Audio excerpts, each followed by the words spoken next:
Just do 100 of a thing. It seems like really simple advice. If you want to get better at something, if you want to figure out if you actually want to do something, just do 100 of it. And honestly, it is really simple advice. But the simple advice, somehow, I don't really know why, but it is this way, that the simple advice is usually the most effective advice. And yeah, it may not be the easiest advice, but it's simple, it's straightforward, it's not very sexy.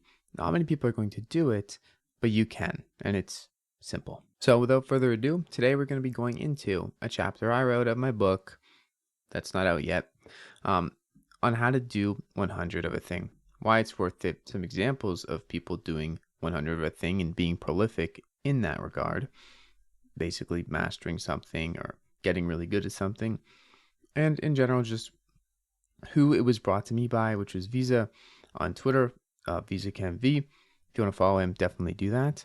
And there's an original blog post, which will be linked down in the description. But it's a pretty simple approach, right? Doing 100 of a thing is not that complicated. You just do the thing 100 times. If you want to get better at public speaking, go and speak 100 public speaking gigs. If you want to get better at talking to girls or boys, whatever, talking to people, then talk to 100 people. It's that simple. And today I'm going over some first examples, and I'm going to tell you why I think this works so well if you don't get it. And if you do get it, then hopefully you'll get it even further and you'll be more prompted to go do 100 of a thing or 10 of a thing or just do something rather than not do it. First, I want to start out by saying that this video you're watching now is a process of me doing 100 of a thing. I have made about 1,200 videos in 2 years before. I haven't made some videos recently. I haven't been making videos recently. I've been writing and doing 100 of that thing, which is me writing like 100 chapters or 100,000 words, basically, and putting out a book. So the process of this video is the first of many videos of where I'll be making 100 videos. Probably be doing it daily. So that's pretty cool too. If you want to follow along, subscribe to this channel. But first of all, the first example, and then we'll go to the second example, which is how do I make great art? Picasso said to make 50,000 pieces. Guy said, you're kidding. Picasso says, I'm not, because Picasso created 50,000 works of art. Some were masterpieces, maybe 100. So less than 1% of his creations were considered, really good enough to still be relevant today. And it's really not about, not doing a bunch of things. It's about doing a bunch of things. It's about putting the reps in. And it's about just playing the numbers game. Do 100 things. Eventually, you're going to be either better at it or some of those things will be good. Depends what you're really talking about. Yeah, it's pretty interesting. And it also applies to running. How do I get better at running? Should I do speed work, intervals, maybe a different program in the coach? Doesn't matter. Just keep running. New runner says, you're kidding. Coach says, I'm really not. And the runner runs. And if they stop running, well, they're not going to get much better at running. And if they keep running, then they will. Another example would be making videos on the internet. This example was given with PewDiePie, who was one of the biggest YouTube channels for the longest time on YouTube, the first really one that ever blew up. How do you become YouTube famous? Make 300 videos, or 3,000 rather. That's a bit more than 100. And guess what? Some of them might do well. Sometimes you may get better at it. And yeah, it's just doing the thing. If you made, 3 videos, probably be less likely to have some really good stuff or really, success in general, as opposed to 3,000. You're just upping your odds. You're playing the numbers game. And of course, certain things you're going to need more finesse, but the general gist of this and the examples, it applies to pretty much every single domain. Writing. How do you become a really good writer who comes out of nowhere? You write 3,382 articles for someone else or in general, and then you come out of nowhere with your awesome article. Pretty funny, I know. This happens for most things. Most people did not become an overnight success. Pretty much no one did. I think we all know that, but we don't want to accept it that the simple answer is just to do the thing 100 times or 1,000 or 50 or 100,000. It's just to do the thing. It's a numbers game. Podcasting also applies to this. Do 1,400 podcast episodes. you might become better at podcasting. Obviously, Joe Rogan is kind of a cherry picked example, but it applies everywhere. Go look at someone with 1,400 podcast episodes who is, in the 99th percentile, or who is not in the 99th percentile of podcasts. It doesn't really happen. And if it did, well, there's reasons for it. So, yeah. Building a pitch deck for investors. How do you build a really good one that's going to sell your investors? You build it 99 times, and on the 100th, you use that version because it's probably better than the first, the second, the third, and the 10th. Pretty simple, pretty reasonable. How do you start a business? You sell 1,000 of something. Just shut up and sell 1,000 chocolate bars. Probably the best advice for anything that you want to create or do is just to do it and do it a lot of times. How do you come up with a book title? Again, maybe 400 possible book titles. Choose the best one. Choose a 400th one because it's probably went through iteration. It probably has some improvements made. There you go. And also, finally, how do you become a good musician? Lock yourself in a room making 5 beats a day for 3 summers. That's what Kanye West had to say about it. Definitely did 100. Now, there's a lot more examples to this. I could go on and on and on to virtually every domain to explain why doing the thing many times is greatly beneficial. But in case you don't quite get it, or to help you get it further, this is what VisaCan had to say about just kind of putting all the excuses or expectations aside and to do 100 crappy things for no reason, with no agenda to live up to, at whatever pace feels comfortable, however you like.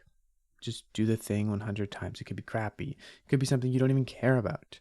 But go do it and you're likely going to see, something beneficial to your life. It's just how these things work, how doing things works. Honestly, there's not really that much more that I could add to this concept. It's pretty simple. Just do 100 things.